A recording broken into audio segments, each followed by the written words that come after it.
Everyone welcome back to my another mini vlog. तो आज आम एग्री इंटर्नशिप रो गोटे प्रोग्राम थिला। तो समस्त चाहिए आम कॉन्फ्रेंस हॉल रे बसी जाइथिलु। तो एठी हमर मीटिंग भी सरी हेतला।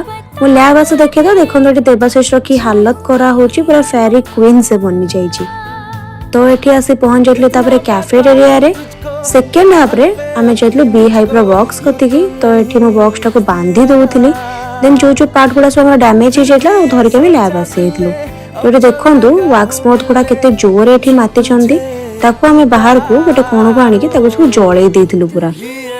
तो देखि पाउतबे केडे जोर इन्फेक्शन एगुडा हेतिला। तो रात रे आज परेटा को पनीर चिल्ली ऑर्डर करली। तो आज रो ब्लॉग टी एतिकी थिला।